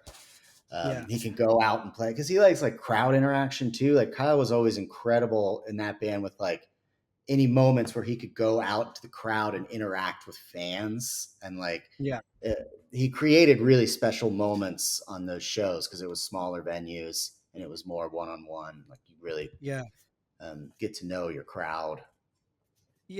Totally. Because do you find that with going from a Tenacious D tour to playing maybe Trainwreck, Carl Gas Band, shows, that then you get the best of both worlds, because you get the huge, arena thing, but then equally you get the, oh, I can see the faces of the people, Yeah, right. in the first few rows, right, at these other Um, shows. yeah, they both have obviously their appeal. But Kyle Gas Band was the first time. I mean, we had some of it with Trainwreck, but Kyle Gas Band got a little bigger quicker. And we had some really fun shows in that like 250 cap to 400 or 500 cap, like, where you can go out and sign merch and meet everyone and take pictures, and you end up like, Yeah. you're drinking with locals and having a good time. It was a blast. Like, we had so much fun. And then that was the first like side project that we were able to bring to Europe with the help of I met this dude Hendrik, who ran a booking agency, a talent agency called Eat Music, and we ended up connecting. And he helped get us over to Europe, play up. So we ended up doing a bunch of European tours and festivals and stuff, bigger festivals. It was awesome. The Kyle Gas Band run was great. We've actually been talking about maybe trying to fire it up again at some point. Oh, wicked! You should, because that was 2013, I think, was it? Yeah, but it went all the way to about 2019. So that Okay. there was like a 5-year period where Tenacious D was getting busy, Kyle Gas Band was finding our spaces wherever we could, and John Carpenter was doing stuff too. And it was like it was just, we were everywhere all the time. It was really fun. Well, that'd be awesome. I'm looking forward to seeing the Carl Gas Band live, coming to Europe soon, I hope. There was another band in between then that I noticed that you got into, Big Talk, Straight In No Kissing, which is such a great name for an album. The album cover on that is hilarious as well. It's all of you guys like in drags. It was the Killers drummer, right? And John Spiker again, and Brooks Wackerman, I think. Brooks Wackerman, and some of the shows though we had Scott Seaver play drums as well. So just a very different guitar playing, very different approach, kind of pop rock type, stuff. Yeah, that must have been fun. Can you talk about, what that was like, how you yeah, got into it? I started by playing bass in Big Talk. Oh, really? Okay. John Spiker and Taylor is the other guitar player who now plays for the Killers. They were playing guitar, and I was not in the band at first, but I was going through this sort of really weird time where I guess this would have been in my late 20s, early 30s. Like, I could not get on it. Like, I did no touring for like a couple of years. And I was really down. Like, I was really feeling like I didn't have anything going on. So some buddies of mine had this metal band called Holy Grail, and they were awesome. And I started playing bass for them because they had these two incredible kind of guitar players. And so I went on that tour just because I wanted to go and tour. It was pretty like, sleeping on couches kind of tour. But anyway, I met Ronnie. Spiker introduced me to Ronnie like after that tour. And I, told him I just got off tour playing bass with a metal band, and he needed a bass player for Big Talk. And I was like, cool. This was first album. Yeah. So I didn't play on the first album. I just kind of came in and did shows on bass, and it was super fun. And then at some point, Ronnie started writing for the next record, and I switched over to guitar for that. And we went to Vegas for a while and worked with this great producer. And I mean, Ronnie's like I loved his songs. Like, I love the songs on those records. Such a creative, great lyricist, and like cool, interesting. He's got great. You could tell that he's in one of the biggest bands in the world, and like, Yeah. there's something different. There's something special there. Yeah. But we never really did much with it. I think we ended up doing another, getting back into Killers, and then it just kind of like died on the vine a little bit. So It's an awesome album. It's a really, really great album. yeah, But I thought so too. I thought it was a bit of a shame that we didn't do more touring on it, but it was fun. I mean, I think we did like a UK run. We did a couple of things in the States, but yeah, it wasn't very extensive. What's it like now? I mean, given COVID and the the nightmare that was for anyone in the performing arts industry, really. When COVID hit, there was sort of the early days of it that were sort of this like nothing matters and let's just all do whatever we want to do. And it was kind of fun. And then we did some session stuff with the D that was really cool, but it was spotty work. And then as touring started, like I think it was like into 21, bands started getting into touring a little more, but like I kept seeing tours get canceled. And then like we would, we had a couple of Trainwreck tours that we were working on, including a European UK leg. We had Kyle was doing sort of like a solo Kyle tour, and he had a couple of things booked, and all of it got canceled. And it was really upsetting for me, because at that point I was really ready to get back on the road, as I feel like that's sort of that's what I do more than anything, is a touring like performance guitarist or whatever. Certainly do a lot more of that than studio work, not the session guy or whatever. So it was really an upsetting time. And I definitely went through some dark periods in there. And then touring finally started, maybe it was 22. I think Tenacious D had a run or two, and it was starting to feel like, oh, we don't necessarily have to wear a mask all the time. Or like somebody got COVID, but it was at the very end, so it didn't do, it's like, and then now it feels like it's totally back and it's fun again. Like, because somebody could get COVID and it doesn't, you probably don't even know. So it's not canceling tours anymore, which like, that was the thing where I was like, is my industry like dead forever? Like, what am I going to do? Yeah. I ended up getting getting licensed to do like home loans, like a loan officer. Oh, really? Okay. Yeah. Oh man. Yeah. So you're yeah. like, I need a day job. Well, I was thinking about it. I mean, I it's still something that interests me, but like, yeah, I was like, I have to put music aside for a little bit, because this is so stressful and it's so sad to see what happened to the business. So yeah, I studied a bunch, took the test, and got licensed and stuff, and then touring started again, and I was like, oh, I literally love touring. So saw this. So maybe the office job can wait a little bit, but exactly. You'll never be old thinking, I wish I'd done more days, sorting home loans and financing that. You'll never have that conversation for yourself. I mean, ironically, loads more people like took up playing guitar though, because everyone was working from home, and who knows, like, maybe in 10, 15 years time, maybe all those people that were, picking up the guitar more, and dad plays guitar now, I'll start playing guitar. Maybe that'll, kick some more life into it. Who knows? Yeah. And I missed all the, like we're talking about those KGB shows, where like we would all go out to the merch table.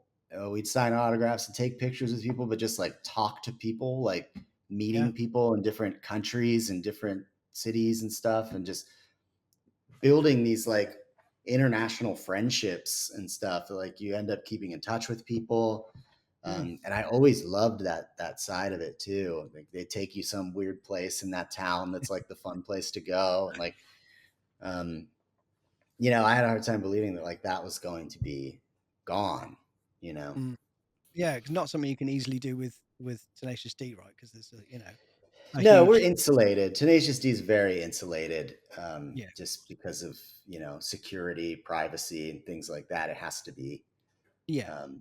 It's fun in different ways. It's fun in the sheer volume of humans that you're playing for, or whatever. But yeah, I would love to do another like tour of 200 to 500 cap bar venues and stuff. That would be really fun to do again. Yeah, for sure. I'll be there. Bernard Herlin, he wanted to see Wonderboy. It's an acoustic based song and riff primarily. Just like a lot of the you get that a lot on like the first record and stuff. But so my part that I play live is more to kind of serve that. So I don't really play like what the electrics would do on the record. Oh, okay, cool. And a lot of what I'm doing is very spacious. It's It's not much going.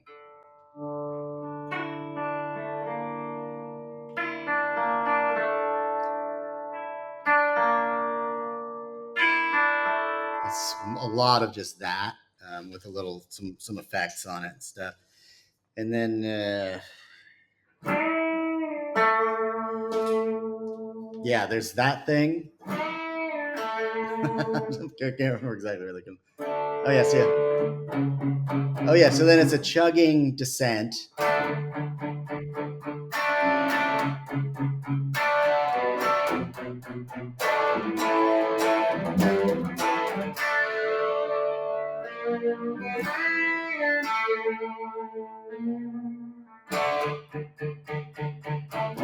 And that's another one, like I keep the gain pretty low, just enough that I can get a little bit of a drivey chunk out of it.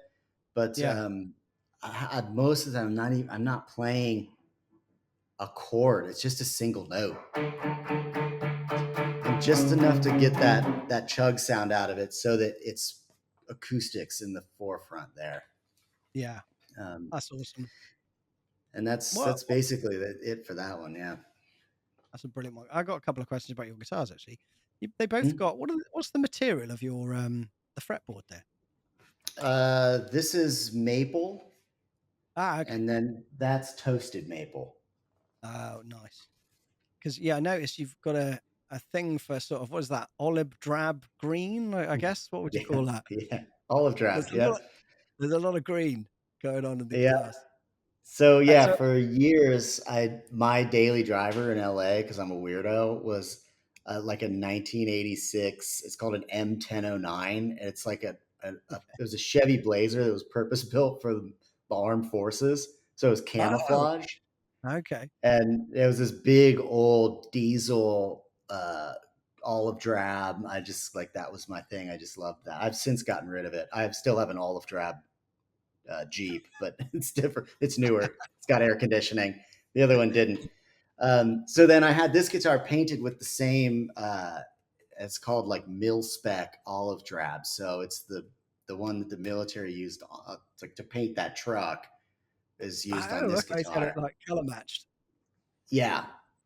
So then they the Paoletti guys, they basically kind of matched that with like normal guitar paint. I'm a little bit, to be honest, frightened of this paint because I know it's like highly carcinogenic because it's like a weird, because it's weird, like military, like, I don't know, just fucking whatever.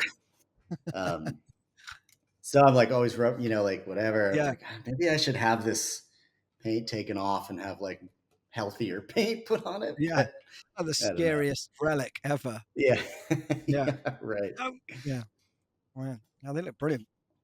Thank you. Yane Tanturi, he was asking one piece of gear that might get you made fun of for not being cool enough, but that you love anyway, and why you love it.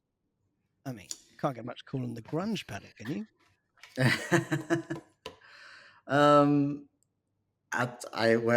I can say, does it have to be something that I'm using? No, anything. Okay. Guilty pleasure. I have one of those headless Steinbergers with the tiny square body. Is this Allan Holdsworth thing? Yeah, well, yeah, it's like it was given to me at some point years and years and years ago, and then Spike, he had one too, but then ended up having to like give his back. I think they forgot they gave it to me or something, but I'm saying this quietly, like it, whatever. Yeah. So we used them on the Jimmy Kimmel performance of "To Be the Best." Okay. Was we went full like members only jacket, like full 80s with our Steinbergers, and that was like super fun. So I kind of love having that. I'll like always keep that guitar on just for like 80s cosplay guitar playing. That's brilliant. I mean, you said, that's actually a cool thing to have, isn't it? I think they're still making those, right? You can, I believe. I'm pretty sure. And mine's like, it's weird because it's not the standard black body. It's like a flame maple. It's like a sunburst flame maple. So it's like got a weird, like kind of old school Les Paul finish on it, but it's the the dumb rectangle. Another one from Louis Garcia. He says, what's the weirdest pedal combination or pedal amp combo that's been an eye-opener or just mind-blowing? So I guess, a combination of bits of gear that surprised you, I guess. I am really straightforward when it comes to gear. I don't like to mess with a lot of stuff. For me, I think in a good way, when I got my King of Tone and ran it into the Mesa Boogie Lonestar, that was for me like the overdrive combo. That's all I needed. And are you still using that now? That's on your. Yes. Is that on your board? Yeah, I have I have two King of Tones. One's a backup, and it's the main. Wow. And those pedals are double pedals, so Yeah. I use both sides of it together and separately for different gain levels and volume levels. Okay. So yeah, that pedal. I don't know. I mean, I've never found another pedal that does what it does in a sense of like a nuanced overdrive. Transparent, thing is the favorite word, isn't it? But I mean, like you said earlier, you just want something to give you enough grunt, but that, doesn't, I guess, color your amp too much, but under the fingers, Yeah, you can still, and it reacts great to just, I like to roll my volume knob off. Now it's something like as I've gotten older, I've done a lot more, just like looking for different, just kind of thinking about where you want it to be and rolling that volume knob down and getting more dynamics out of the gain. So it's a great pedal for that. It's just, it's suddenly now this other, like if you roll it off a little bit and it still has a little bite, it's still reactive, but it's not, I'm still on the list for one of those. I think I signed up about 4 years ago, and I think it's still about 2 years to go. Do you know what I mean? Jesus Christ, yeah, really? Yeah. I mean, I signed up kind of almost as a bit of a joke. But yeah, if you look on the website, if you ordered yours before, 2019, you've got 18 months left. Yeah, because they make them the same way that they always have done. They've just gone, look, we want to use the right parts. We want to, it's sustainable rather than just making them more. So it's credit to them. It's literally probably the most in demand pedal. But the fact you've got two of them, you've got Sunday Best one as well as one for the rest of the week. So I take it you got it, I guess, before these became, hugely desirable. So no, well, they were still there, but I think I maybe fall into the category of artist endorsee sort of thing. So, well, if you get it, then that's the one to queue jump for sure. Are they not available as a used pedal? People not sell them or something? They are, but people flip them on eBay for silly money. So you can, you can buy one. You can get lots of different options, can't you, with those? The pedals are identical. There's when you open it up, there's a bay of tiny switches that you can change certain things. But I've never I set them at the same thing, and I've never experimented too much with it outside of that, just because it works for me. I love the way it sounds. I'm not going to change it. Done. But yeah, they're workhorses too. I mean, it's just they're great pedals. Amazing. So your signal chain on your board then is presumably tuner. Yeah. And then where do we go from there? We go into the harmonizer from there. Okay. I think the purest, cleanest tone going into it is it gets a better read on the note. So then that goes into the drive, the King of Tone. Then wah pedal, and then I have a series of 3 TC Electronics mini pedals that it's the HOF reverb, the flashback delay, and the Corona chorus. And the 3 just sit together in a stack tight together, and I can hit them all at the same time, or 2 at the same time, or go in and grab one individually. So, wicked.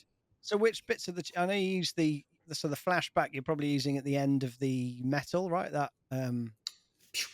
last Yeah. the last note, basically. Yeah. So what other tunes do you use for which of those other like The modulations? HOF and the chorus together. Um,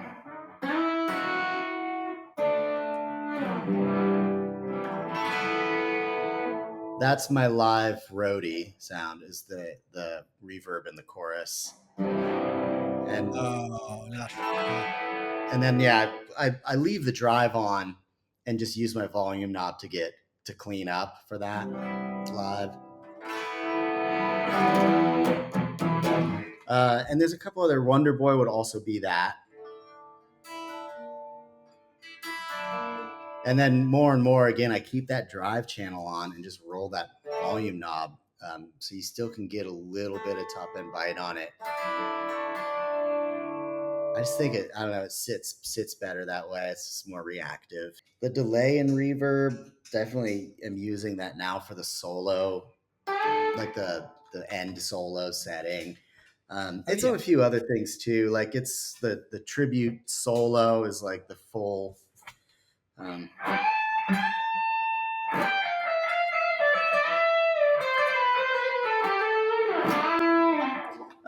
So yeah, I've been just putting that delay on for certain solos, just for more of that kind of sound. Amazing. Sounds Yeah. great. Sounds great. It's interesting. You got, quite a, a hugely stripped down, simplistic board. But I mean, you just know, you've got the exactly the right tools for the job, right? And I, like you say, because you found your tone, I guess, so early. You're not doing this constant. I must have a million pedals and. Yeah, and there was a time where I was acquiring a lot of pedals. But a lot of sort of like just writing companies for sort of endorsement, whatever, just Mhm. trying things and just, and I just lost interest completely in like anything outside of what I need for what I do. Yeah. I have one. So on the post-apocalypto tour, I had a slightly different rig. I had two pedal boards. So I have mini boards, like they're about this big. So I got a secondary one of those that I had the H9, the Eventide. Eventide. Thank you. I had that with an expression pedal and a switcher for that, and maybe something else. But there was a couple of songs on, and I'd have to even remember. I don't remember what was what, but like I know, like the robot song had a certain sound. There were a couple things I needed that H9 for. Yeah. But even that, like, like one day you fire it up and it's like all the settings are different. It's like anything that has too much of that technology, it's like, what the hell happened? Like, it's like now it's this thing, and like I got to get my phone out and like pair it with it, and I'm like, Yeah.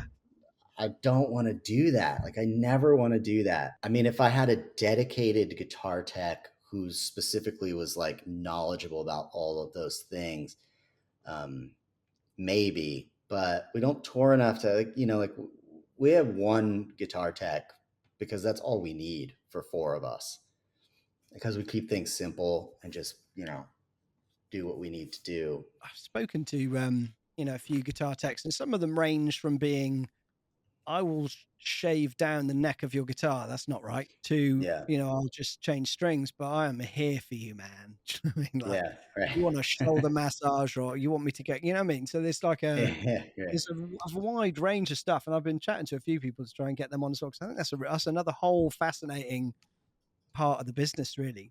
Oh yeah. Yeah. There's some highly skilled uh, techs, and they're different than like repair guys or something that you would repair people, I should say. There's a skill to doing it on the road and doing it in like high stress environments.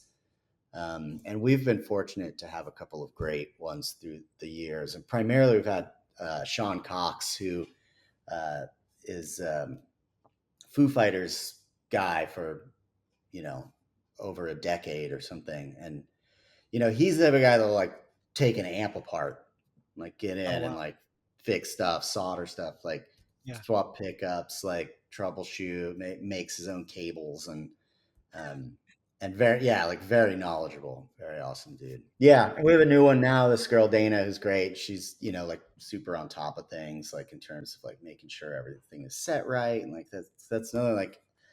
A lot of times on this last tour, we just stopped sound. We didn't sound check. We just like just roll on stage, and it's like, it's like, oh, good, everything's right where it should be. That's great.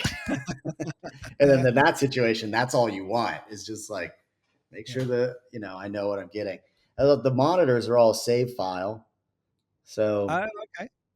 carry our own monitors, and so it was very little change from house to house. Extra time to go and try out some local delicacies.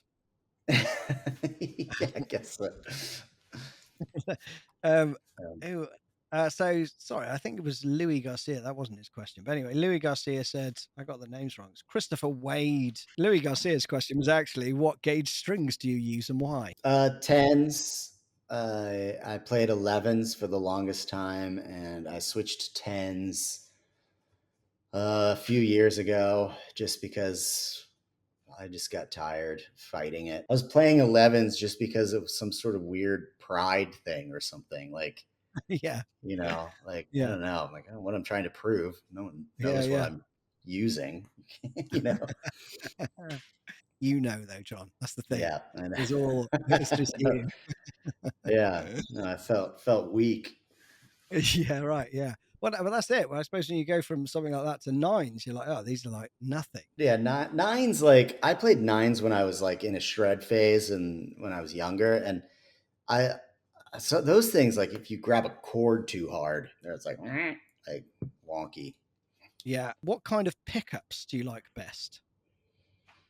So the SG has the 59 Seymour Duncan. What is it? 59. Okay. Yeah. Is that what those are That sounds called? about right. I'm not familiar Yeah, with Stewart Duncan, but yeah, I've heard of a 59. So like a yeah. sort of PAF I style, think I guess. I don't, yeah, and I don't know a lot about pickups, but I'm pretty sure that's what that is supposed to be like. And yeah, it's fine. I've always felt with pickups, it's like if I can't A B it right there, then I'm just like, if it works, it works. I like the way the guitar sounds. This is really cool. This is their own. Paoletti winds their own. Oh, nice. Um, and I love those pickups. Have a really cool vintage voice to them. Uh, So when yeah, you were speccing that, did you, have any input? Say, I like it to sound a bit like this, a bit like that, or did they just go, "We've got you"? yeah, that's what they do. Yeah, I mean, because I think they have like a style that they do, and that's what they do. Nice. Another question we had, Elias 15. I think that's another one from Instagram. What's the main reason for having a custom-made guitar versus an improved Gibson PRS, etc.? By the way, I love your work and execution. You are awesome. Oh, well, thank you.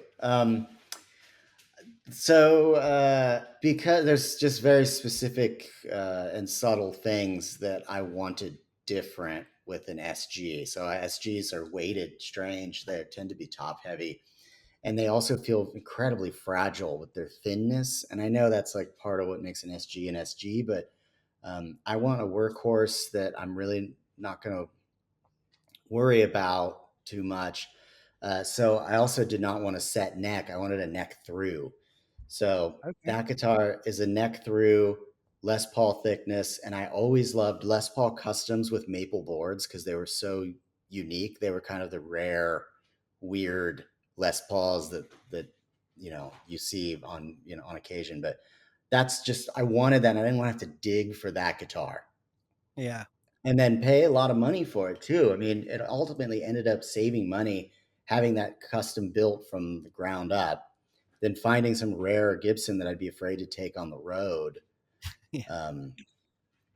So it's really that. And yeah, I wanted a Bigsby. I wanted these things that I specifically wanted. And then I did the same thing with this. So I've never had a Jazzmaster style, but I always wanted one. So yeah, I have specific things that I want, and They look amazing. They both look quality. Very kind of unique, aren't they? I mean, both of them. They've got your own personal touches on, but there's the additions of this. I think think the fretboard's the most striking thing. The color with the fretboard and the olive drab Mhm. green or whatever the danger paint on the other one. Yeah, I've always been a person that I like my things to be different, Yeah, and I like them to reflect me and who I am. And it's the same with, like I said, I mean, I drove that dumb army truck around for a decade because it was unique and it was different. And I thought it was cool, and like I just like to be myself and yeah, not yeah. other people. Any plans for adding to the collection, guitar wise? I'll probably subtract before I add anything. I've been paring down for years now, getting rid of things that I don't use. I have two, in terms of electric guitars, I have two Telecasters. I have a Jerry Donahue signature model Tele. Is that his name? Man, I might be butchering Yeah, it. Okay, yeah, Joe and I Johnny, have yeah, and I have a TV Jones equipped one of those Telebration 60th anniversary guitars, Telecasters. So those will stick around. And then I've had this. This was the first nice electric that I ever bought. Oh, nice. That's PRS. It's a Nice. PRS Custom 22. Yeah. Lovely. I don't know. I've thought about selling that a number of times because I don't really play it. That was a guitar that I coveted and wanted really badly when I was 18 years old. Yeah. And it's just, it's a want from the past. And I just, Yeah, yeah. that guy is long gone. I still think the guitar is great. It's not a comment on the guitar. It's just, No, no, yeah. the way that your tastes change over the years. I feel bad getting rid of it because it's like, it's a nice guitar, it's just, Yeah, yeah, yeah. Yeah. Oh, they're beautifully made. I mean, they are beautifully made. I've And, definitely played it on D records. It's been on probably all oh, the D wicked. records.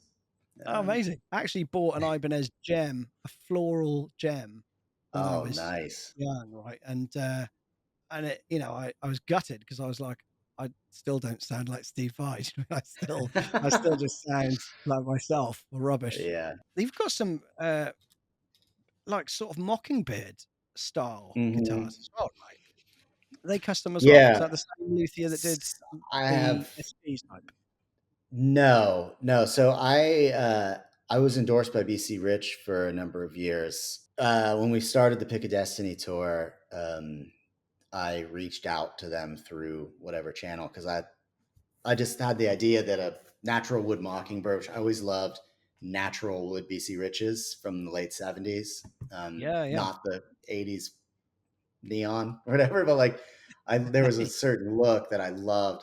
So I kind of, yeah, they sent me one that was like one of the lower end models, but I played that through the first Pick a Destiny tours.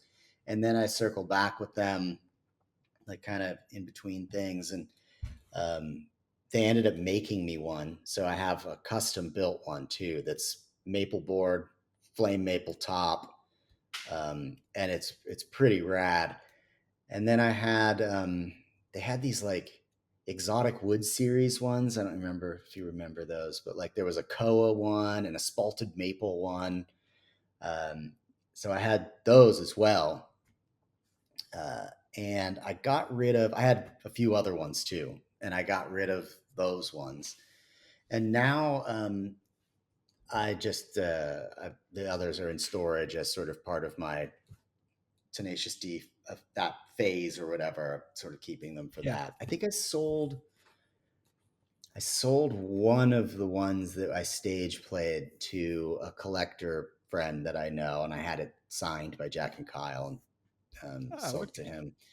And then so my custom one and then the Koa one are the two that I've left. And I also had Jack and Kyle sign those just because I like that kind of shit, and I just put them in Yeah. storage. Amazing. Yeah. A piece of history, aren't they? I mean, To me, yeah. Yeah. Incredible stuff. Any advice for like younger musicians who maybe want to, make it as a career in this crazy business? What would you give them? um, I can only speak to what it was like for me, which I don't think is the same business anymore. I think the business was a lot different 20 years ago. You have a whole new like facet of musician or guitarist now, and it's like the social media guitarist, where you Yeah. have these so many incredibly talented guitarists with huge followerships just following their skills. I don't know if that translates to a gig. Yeah. Um, I'd be curious to know. I mean, I think so many of those people are specialists in an incredible way. Like there's just amazing musicianship out there. So my advice would be a little bit kind of possibly dated. I don't know, but I know for me, I had to go somewhere where the business was. So I had, moved to Los Angeles. It's a smaller world now, so I don't know if you need to do that. But you need to get experience somehow. And touring experience is incredibly hard to come by. And then just meeting the right people, you kind of have to be in the middle of it or not. Or maybe it doesn't work like that anymore. I don't know. Getting into touring, getting into that thing, I mean, it was a huge amount of luck. Like meeting Kyle, having, like moving at the time that I did with John Spiker, like, there was a massive amount of luck in how that all played out. And we fit the mold, thankfully, when it all happened. But like, there were just little things that had they not happened, meeting Kyle, it's like literally like I don't know what my life would have been. I might have just gone back to Columbus after 2 years, hashing it out in LA and not getting anything going. That very well could have been my life had I not met Kyle. It's putting yourself out there as well, though, isn't it? And being open to meetings, chats. But like if I didn't get off the sofa today and go out and I will go to that thing, actually saying yes to things, trying things. Yes. That's when things happen for you, right? That's a very good point. Yeah. You have to be present. Kyle always says, touch the punch bowl, which I've always loved. It's like, you got to go to the party and touch the punch bowl or you're not going to meet anyone. So yeah, totally. Yeah. That is advice to live your life by right there. Yeah. So that's cool. And, like I said, touring and doing this for a living in that context is absolutely worth the effort, absolutely worth the risk, because I can tell you from experience, the way that it's happened for me is it's been the most incredible experience of my entire life. And I'm going on nearly 20 years of doing it now in various capacities. And it's something we always say, like, you can't buy this experience. Like you could be a billionaire and you couldn't really buy the experience of touring with a band and the feeling that you get of the fact that you were supposed to be there and you're doing what you do. So it's truly unique. And like, I just love that thought, is like, it's this thing that we all work towards. And when it works, it's the most fantastic experience you could ever. It's hard, like it's not easy work. I'm not like, there are comforts, but a lot of it is difficult too. And it's tiring and it's time change and jet lag and crazy, and all kinds of stuff. But yeah, it's an experience that you just simply cannot buy. So it's worth the effort. Future for John. Who would you like to work with in the future? And what have you got coming up? In terms of who would I like to work with, I'm already working with them. I specifically just want to keep working with the guys that I work with, be it Tenacious D or Winchester or anything that I'm sort of involved in right now. So coming up, Mike and I have a new Winchester album that is basically done. We're just trying to figure out a release plan. It's a DIY. We don't have a label or management or anything. So we're probably just going to put it out ourselves. But I'm really, really proud of it. I think it's I love it. I love that record. Can't wait for it to come out. So What's it that's called? coming. You got a name?